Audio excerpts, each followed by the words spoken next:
Bonjour. Le thème de l'étude aujourd'hui est simple. On va prendre un terme, tel que le terme Olam, le monde.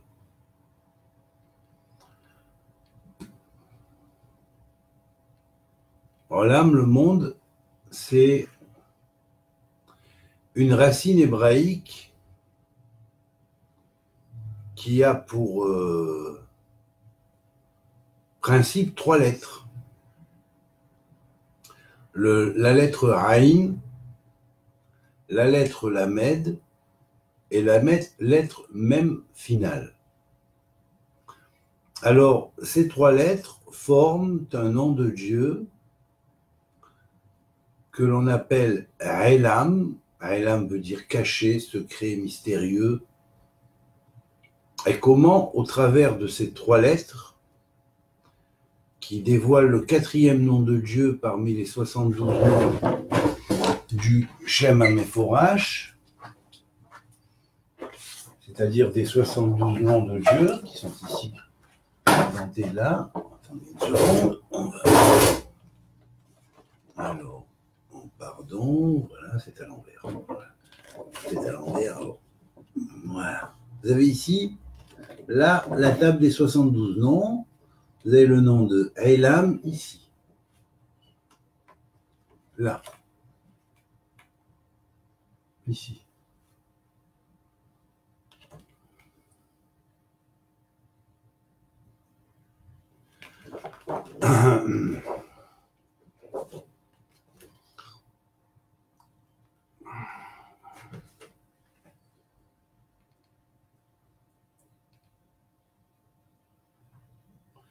Donc, ce nom de Elam, sa Bechina, c'est-à-dire sa puissance, elle est dans Tiferet de la Chochma.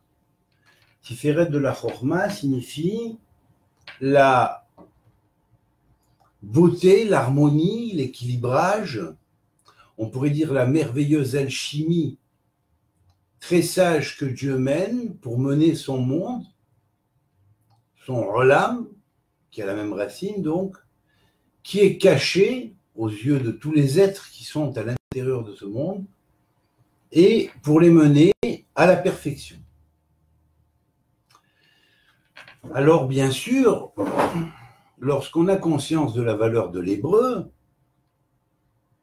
on voit que le même nom, qui est un nom de Dieu, qui est le 4e nom de Dieu parmi les 72 noms, dont, je répète, la fonction est dans Tiferet de Chochma, c'est-à-dire l'équilibre de la sagesse, la vérité qui se tient dans la sagesse,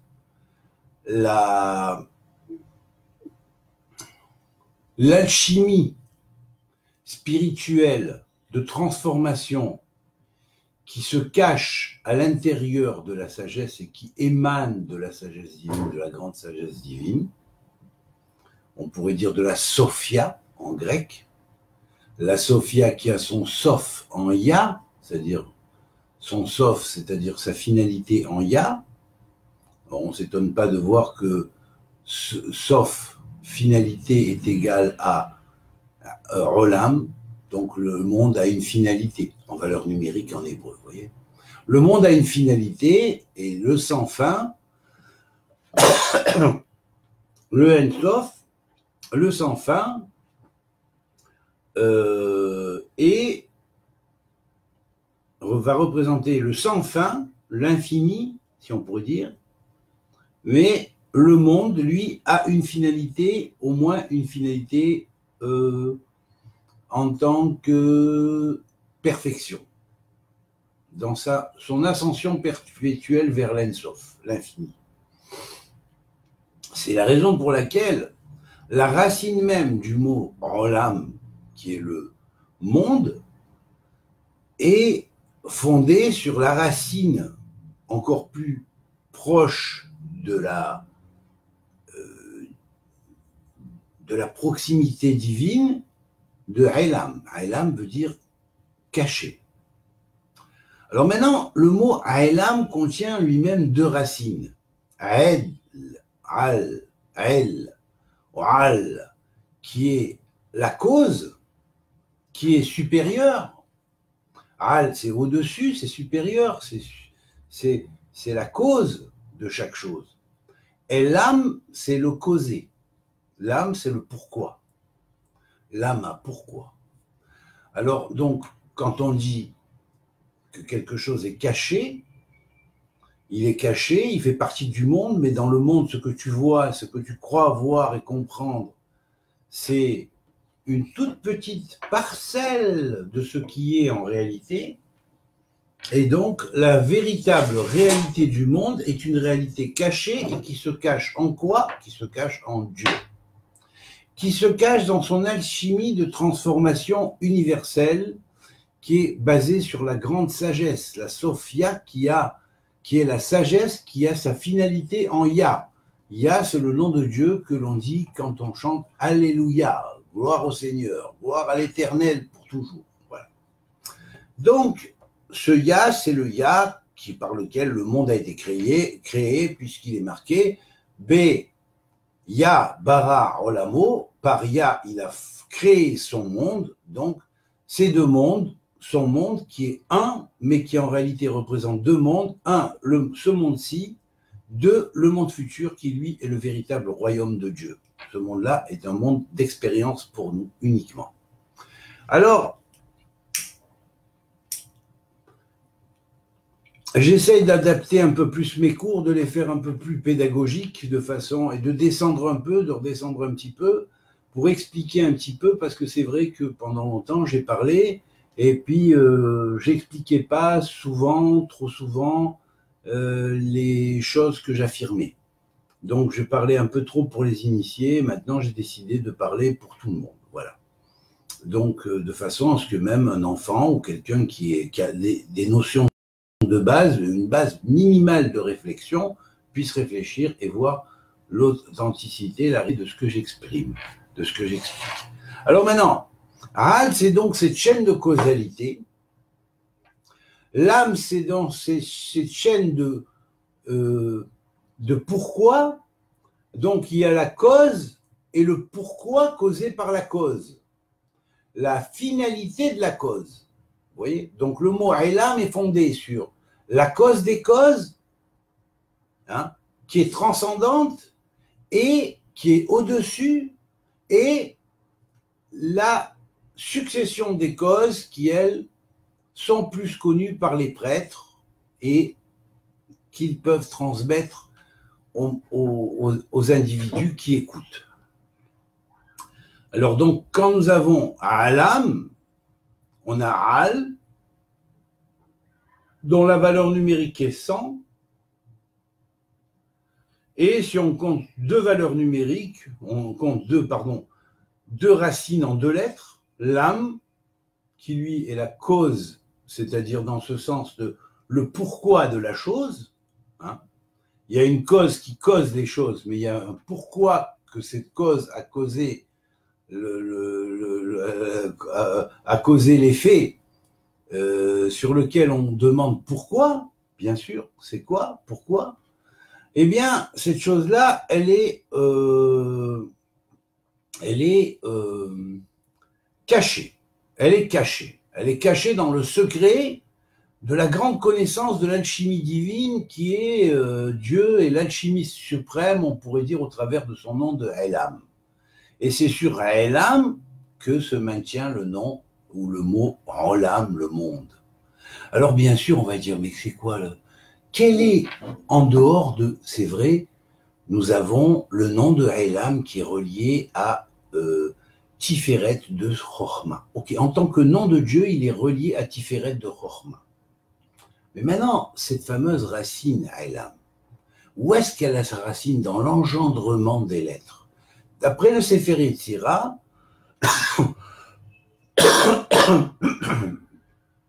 il y a deux manières à la providence divine de se manifester.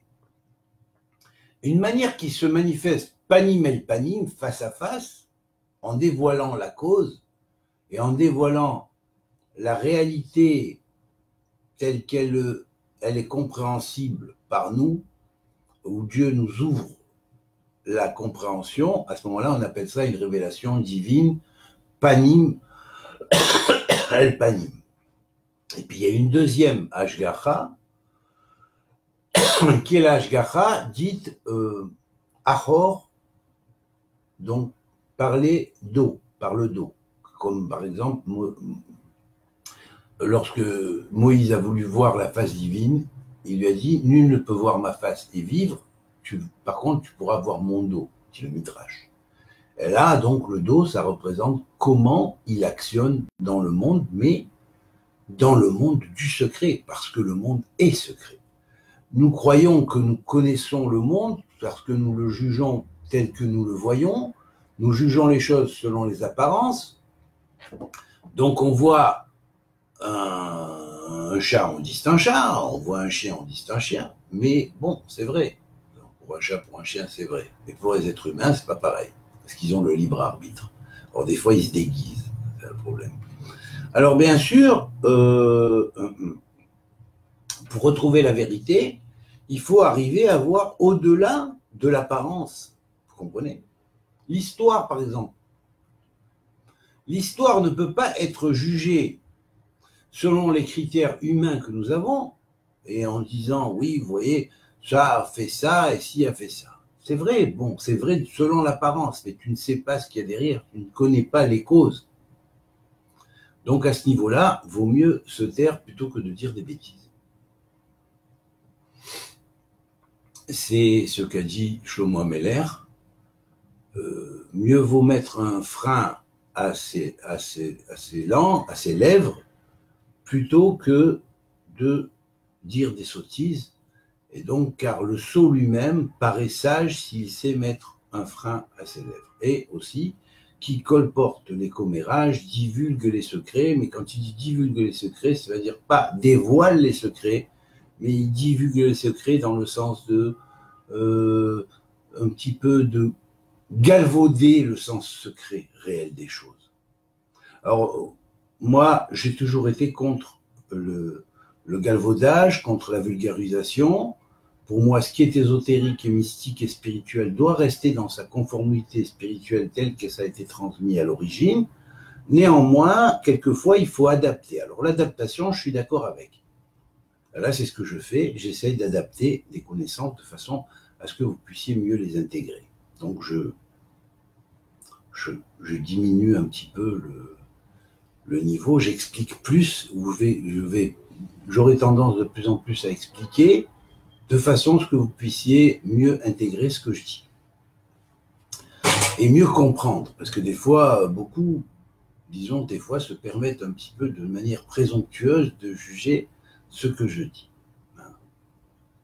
Alors, voilà, donc, ce que je voulais dire, donc, c'est ce nom de Elam, de caché, en dehors du fait que Elam appartient au Shem HaMeforash, et le quatrième nom parmi les 72 noms du Shem HaMeforash, c'est-à-dire du grand nom de Dieu déployé, eh bien, on va prendre Elam selon la racine, d'après le Sefer Yetzira. Eh bien, Elam, déjà commençant par un Aïn, c'est dans les Zachoriim que ça se passe. Le dévoilement du secret de Dieu est un secret caché. Il est voilé.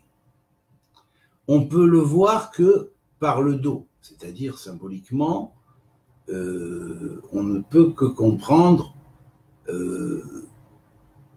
la partie qui n'est pas face à face et qui n'est pas transmettante directe. On peut ne comprendre que en avoir une appréhension avec beaucoup de choses qui restent pour nous inconscientes. Voilà, c'est un peu la signification de providence vue par le dos, c'est-à-dire comprise par le dos, selon le terminologie du Sefer Yetzira, selon les Achorim. Alors maintenant, on va avoir, après le Aïn, un Lamed. Et là, on va constater que nous sommes dans la séphira de Netzach,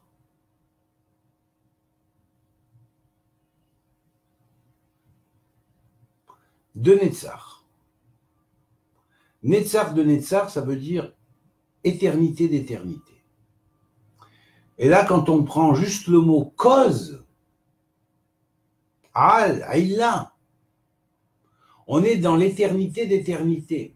N'allez pas croire que comprendre les causes des choses, c'est si facile.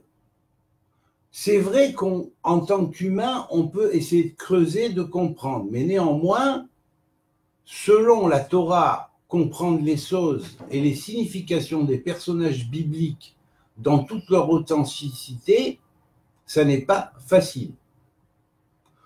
Quelquefois, on juge à l'extériorité des choses et on dit, voilà, tu vois, ça c'est comme ci, ça c'est comme ça. Les frères ont vendu Yosef, donc voilà. Noé n'a pas intervenu trop pour sauver l'humanité, c'était pas un chassid comme Abraham. Et genre, nous, on prend l'exemple d'Abraham et aujourd'hui, on n'est plus chassid que Noé. Mais néanmoins qu'on n'arrive pas à la cheville de Noé. D'accord.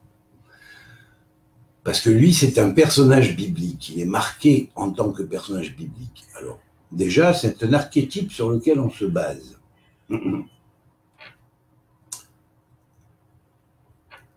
Donc, une fois qu'on a cette chose-là, c'est-à-dire le Aïn, la Med, qui est la cause, hein, la cause des causes, ce qui est au-dessus, hein, la cause transcendante, hein, ça c'est dans Netzach de Netzach, et c'est la base du mot Olam, comme Aïlam, c'est caché.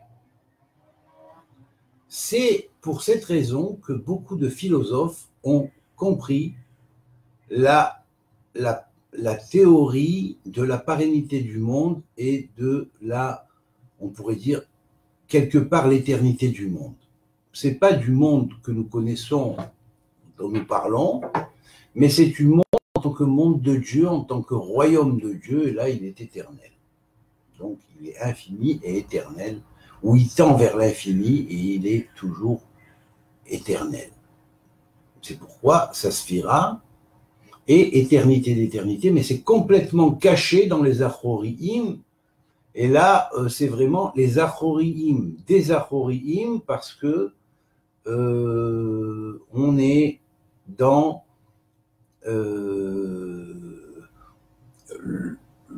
disons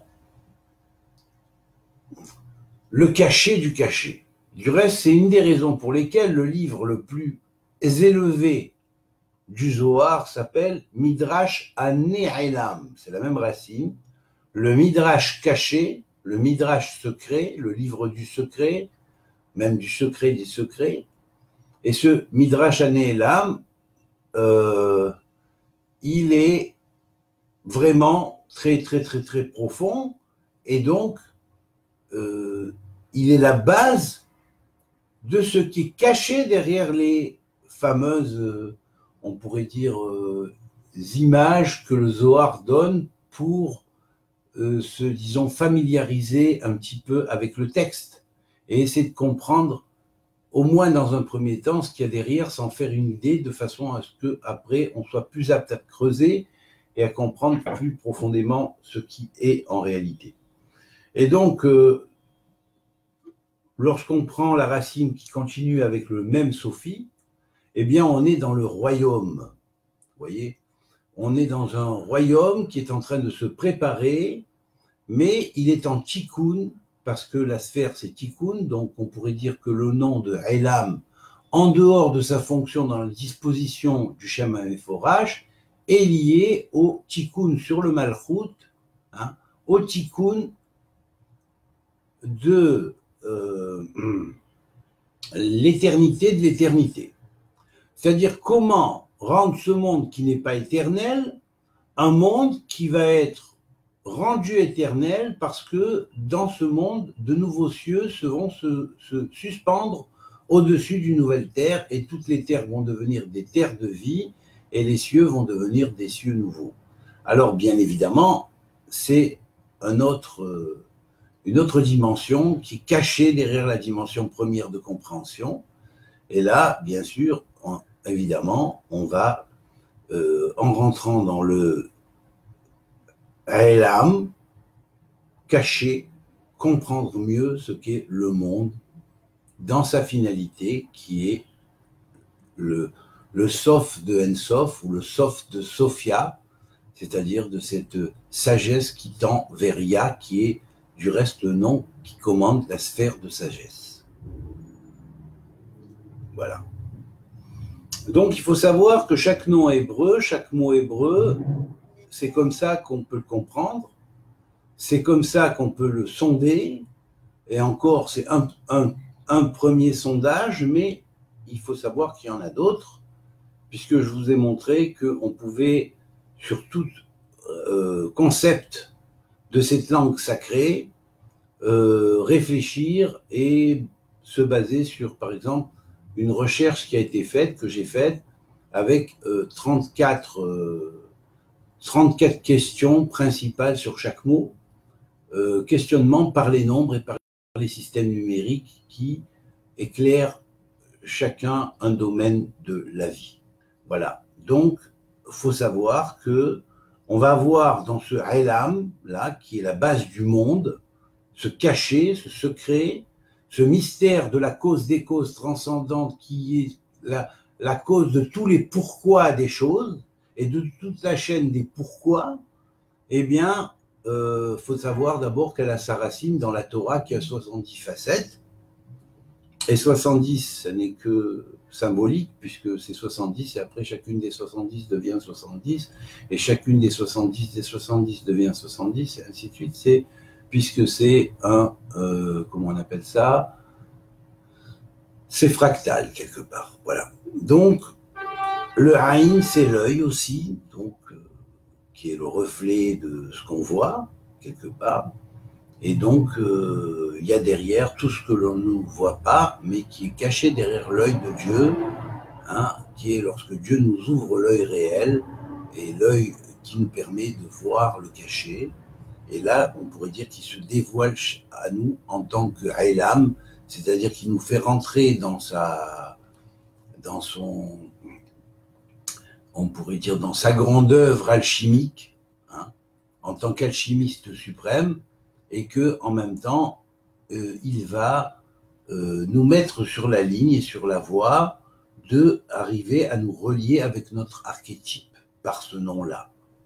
Et en même temps, quelque part, il va nous dévoiler petit à petit et progressivement le mystère du monde de façon à ce que l'on adhère à lui mieux. Alors là, ici, quand je parle du monde en tant que Elam, qui est la racine de Olam, le monde, caché, donc le mystérieux des mystérieux, le caché des cachés, eh bien, ce caché des cachés-là, qui est au-delà de toute la chaîne des causalités, qui inclut la chaîne des causalités, c'est Dieu lui-même.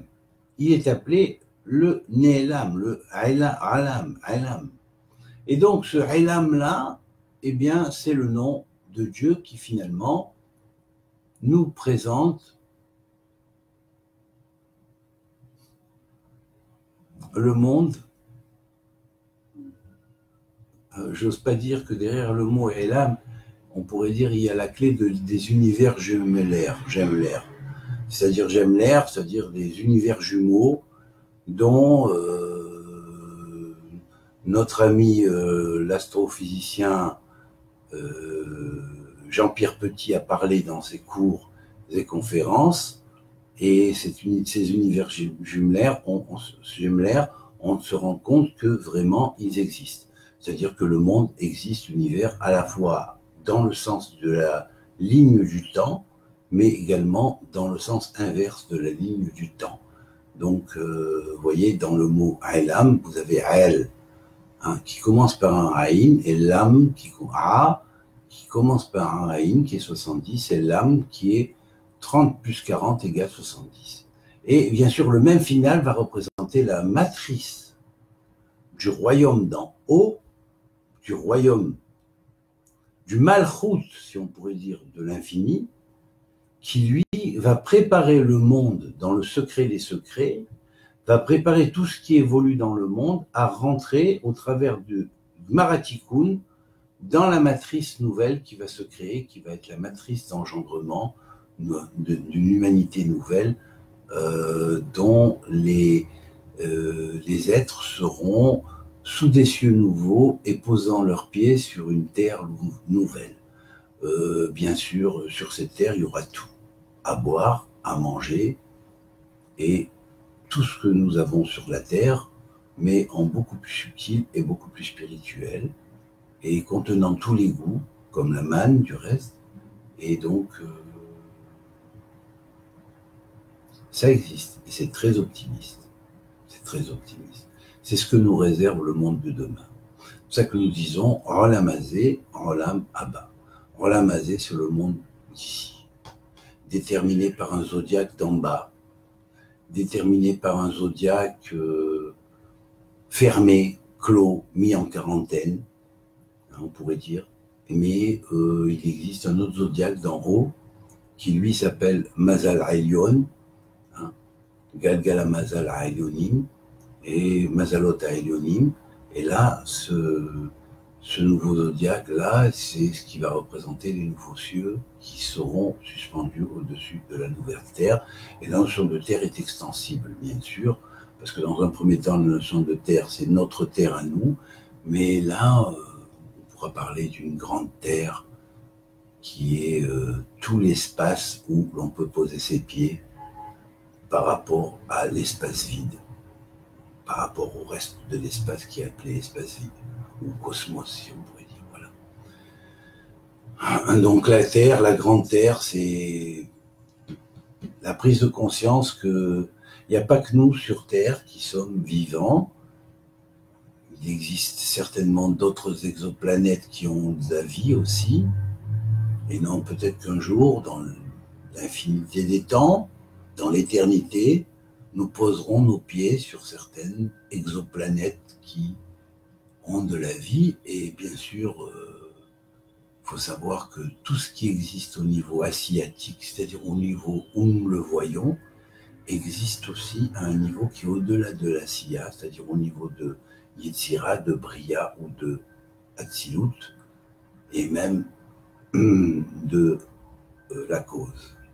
Et là, à cause des causes. Et là, donc, faut savoir que de ces différents degrés hiérarchiques de compréhension peuvent très bien émaner d'autres formes de vie qui ont des capacités de compréhension supérieures à la compréhension de l'être humain sur la Terre lorsqu'il procède et qu'il voit le monde uniquement d'après ce qu'il voit et d'après la base très restreinte que le monde se présente à lui et avec lequel il analyse.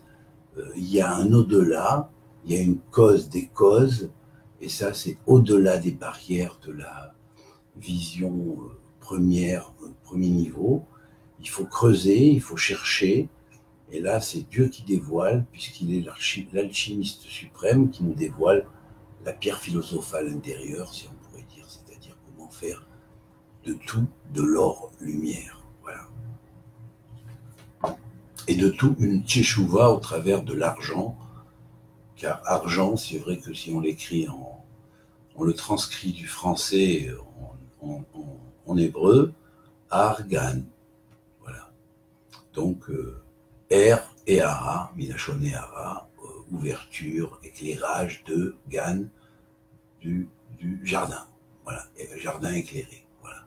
Donc l'argent, derrière l'argent se cache l'argent, le jardin éclairé, le retour au jardin qui est la teshuva, c'est pourquoi l'argent, dans la symbolique alchimique, spirituelle, kabbalistique, c'est le symbole de Mashiach ben Yosef, ou le retour à la teshuva, et alors que l'or à l'état alchimique spirituel dans le domaine de la Torah, c'est le stade de Mashiach ben David, avec la réception effectivement du Malchut rédempté, et après les guerres intérieures que nous avons passées pour arriver à la Teshuvah, d'accord, qui est elle-même le retour, mais le véritable retour, parce que ne faut pas confondre Chosrim B'Tchouva avec Chazirim B'Tchouva. Voilà. Amitié à tous et que Dieu vous bénisse et qu'il fasse que vous soyez des Chosrim B'Tchouva réels, c'est-à-dire des véritables repentants qui se remettent en cause et qui remettent en cause des fois même ce qu'on leur dit quand ça leur paraît pas forcément très logique ou très étayé, et qui n'ont pas peur de dire tout haut ce que certains pensent tout bas, ou qu'eux-mêmes ils pensent tout bas. Voilà. Alors apprenez à des fois poser des questions. Voilà. Kol Touv, amitié à tous, que Dieu vous bénisse, et puis j'espère que vous allez faire circuler cette vidéo. Merci, au revoir.